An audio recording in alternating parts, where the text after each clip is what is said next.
ஓம் முருகா சரணம், கந்தா சரணம், கடம்பா சரணம், கதிர்வேலா சரணம். என் செல்ல குழந்தையே, இன்று சஷ்டியில் பழனியிலிருந்து இந்த முருகப்பெருமான் உனக்கு ஒரு நல்ல செய்தி கொண்டு வந்திருக்கிறேன். என்னை நிராகரித்து விடாத என் செல்லமே. எதற்கெடுத்தாலும் நீ இப்படி தேவையில்லாமல் அதிகம் வருத்தப்பட்டு கொண்டிருக்கிறாய். நீ இந்த நிலையில் இருப்பதும் உன்னை இப்படி செயல்பட வைப்பதும் ஏதோ ஒரு காரணத்திற்காக என்பதை முதலில் புரிந்து கொள். காரண காரியங்கள் இல்லாமல் விளைவுகள் இல்லை. முதலில் என் மீது நம்பிக்கை வை. செயலும் நானே, விளைவுகளும் நானே. உறுதியான நம்பிக்கையோடு நீ நடப்பாயானால் இருட்டில் நடந்தாலும் இமயம் வரை செல்லலாம். அதே நேரத்தில் எந்த முடிவை எடுப்பதென்றாலும் துணிந்து எடு. துன்பம் வந்தால் நான் துரத்தி அடிப்பேன். எண்ணம்தான் வாழ்க்கை. உன் எண்ணங்களை உயர்வாக வைத்துக்கொள். உன் எண்ணங்கள் எப்போதும் வானோக்கியே இருக்க வேண்டும். எண்ணங்கள் என்றும் எப்போதும் வலிமையானதாகவே இருக்க வேண்டும். இன்று நீ எது நடக்கும் என்று நம்புகிறாயோ அது நாளை நிச்சயமாக நடக்கும். ஏன் அது நாளை என்று சொல்கிறேன்? இன்று அடுத்த நொடி கூட நடக்கலாம். ஆகவே நீ எப்பொழுதும் மனதளவில் தைரியமாக இருக்க பழகிக்கொள். உனக்கு உதவி தேவைப்படும் போது என்னிடமிருந்து உனக்கு நிச்சயமாக உதவி கிடைக்கும். முருகா முருகா என்று உன் மனதார என்னை வேண்டினாலே போதும்.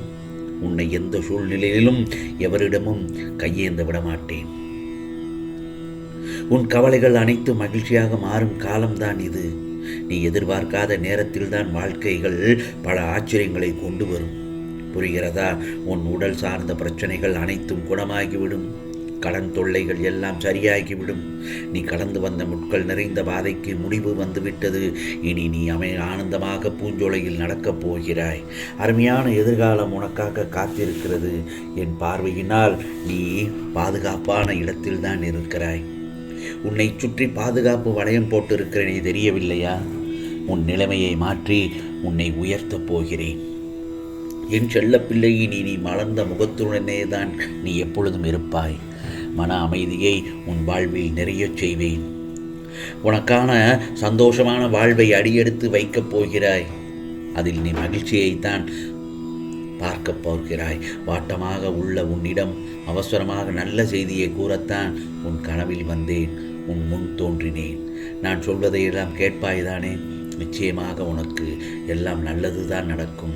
ஏனென்றால் ஒவ்வொரு நொடியும் என்னையே நினைத்து மனதார தியானம் செய்து வாழ்ந்து கொண்டிருக்கும் என் பிள்ளையை நான் பார்க்கும்போது என் மனம் மிகுந்த சந்தோஷம் அடைகிறது.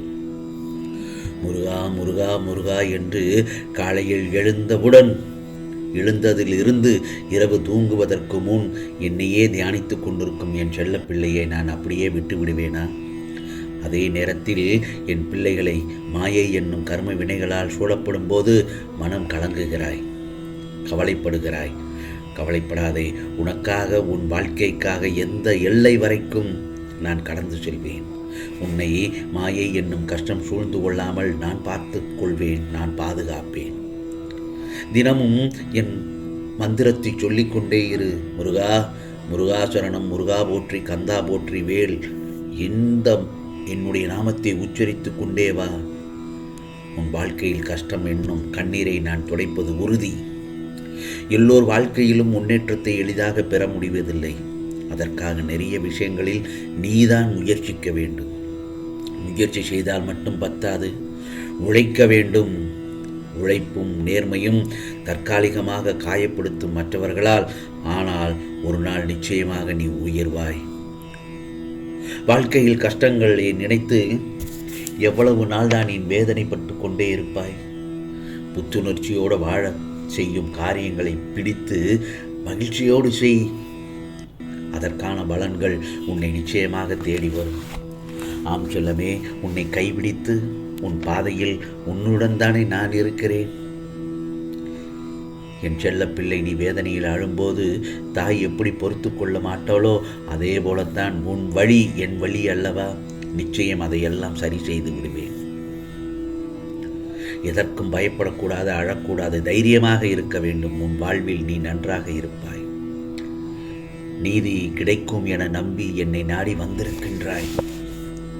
கெட்டவர்கள் எல்லாம் தண்டிக்கப்பட வேண்டும் என்ற ஆதங்கத்தில் நீ துடிக்கின்றாய். முருகா, நான் எப்பொழுதும் உன்னையே நல்லதுதான் செய்து கொண்டிருக்கிறேன். ஆனால் எனக்கு மட்டும் பல கஷ்டங்கள் அடுத்தடுத்து வந்து கொண்டிருக்கிறது. நான் எந்த ஒரு காரியத்தையும் செய்வதற்கு முன் இது நடக்குமா நடக்காதா என்று பல யோசனையுடன் தான் நான் செய்ய வேண்டியதாக இருக்கிறது. செய்ய வேண்டியதாக இருக்கு என்று தானே சொல்கிறாய். செய்து கொண்டு தானே இருக்கிறாய். பின் ஏன் வருத்தப்படுகிறாய்? செய்து அதிலும் நீ வெற்றி தானே காண்கிறாய். ஆகவே நடக்காத காரணத்தினால் நீ சில நேரங்களில் தடுமாற ஆரம்பிக்கின்றாய். தடுமாற்றம் உன்னை அழைக்கழித்து ஓரிடத்தில் நிலைக்க விடாமல் செய்துவிடும். ஆகவே இப்போது உனக்கே தெரியும், இந்த முருகப்பெருமான் தருவதற்கும் நானும் இருக்கும்போது பெறுவதற்கும் நீயே தயாராகத்தானே இருக்கின்றாய். ஆனால் உன் மனமானது நிலையற்ற செயலாகத்தான் இருக்கிறது. உன் நிலையற்ற மனது மட்டும் எனது அருளை நீ பெற்றுவிடக்கூடாது என அவ்வப்போது குழப்பத்தில் ஆழ்த்தி விடுகிறது.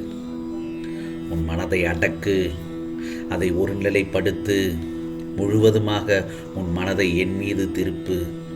உன் அனைத்து கவலைகளை எல்லாம் சரி செய்து விடுவேன் இந்த முருகப்பெருமான். நீ என்றுமே என் செல்ல குழந்தை தானே. நீ கேட்டதை விட மேலான ஒன்றை கொடுப்பதற்காக சில ஏற்பாடுகளை மேற்கொண்டுள்ளேன். அவற்றையெல்லாம் நிச்சயமாக கூடிய விரைவில் நீ பெற்று விடுவாய் என் செல்லமே. தினமும் நீ என் மந்திரத்தை சொல்லிக்கொண்டே இரு. முருகா சரணம், கந்தா சரணம், கடம்பா சரணம், கதிர்வேளா சரணம். அப்படி என்று சொல்லி கொண்டிருக்கும் பட்சத்தில் உனக்கான பல நல்லதொரு நிகழ்வுகளை உனக்காக ஏற்படுத்தி கொண்டுதான் தருவேன். என்னுடைய நாமத்தை சொல்ல சொல்ல உன் மனதில் தெளிவு பிறக்கும், அறிவு பிறக்கும், நல்ல சிந்தனைகள் பிறக்கும். அப்படி நல்ல சிந்தனைகள் பிறந்தாலே போதுமே, உனக்கான நல்ல ஒரு முன்னேற்றத்தில் நீ செல்வதற்கான வழியை நீ வகுத்துக் கொள்வாய் அல்லவா? அதைத்தான் சொல்கிறேன். உன் வாழ்க்கை தரம் மாறப்போகிறது. சில நேரங்களில் நான் சோதிப்பது உன்னை மாற்றுவதற்காகத்தான். யாருக்குத்தான் சோதனை இல்லை? எல்லோருக்கும் சோதனைகள் வரத்தான் செய்யும். ஆனால் சோதனை வருவது எல்லாம் சாதனையை மேற்கொள்வதற்காகத்தான். நான் சொல்வதெல்லாம் என்ன தெரியுமா? நாட்கள் நகர்ந்தாலும் உனக்கு நடக்க வேண்டியது கண்டிப்பாக நடந்தே தீரும். காலம் கடந்தாலும் நீ விரும்பிய காரியத்தை நிச்சயமாக உனக்கு செய்து முடிப்பேன். நான் என்றும் உனக்கு துணையாக இருப்பேன். யாம் இருக்க பயமே என் மேலுண்டு வினையில்லை முருகா. நீ செய்வது சரியா தவறா என்று நினைக்காதே. என் மேல் பாரத்தை போட்டு செய்யும் அனைத்தும் சரியாகத்தான் முடியும். அப்படி அதில் ஏதாவது தவறு என்றால் நான் ஏதாவது ஒரு வழியில் நான் நிச்சயமாக தடுத்து நிறுத்தி விடுவேன். அதே நேரத்தில் அந்த வழியை எப்படி சரி செய்யலாம் என்பதற்கான வழிகளையும் உனக்கு வகுத்து தருவேன். எத்தனை துன்பம் வந்தாலும் நடப்பதெல்லாம் நன்மைக்கே என்று இறைவன் மேல் நம்பிக்கை வை. இந்த முருகப்பெருமான் நான் இருக்கிறேன், கவலைப்படாதே. இது முருகப்பெருமானின் அருள் வாக்கு, சத்திய வாக்கு. ஓம் சரவண பவ, ஓம் சரவண பவ, ஓம் சரவண பவ.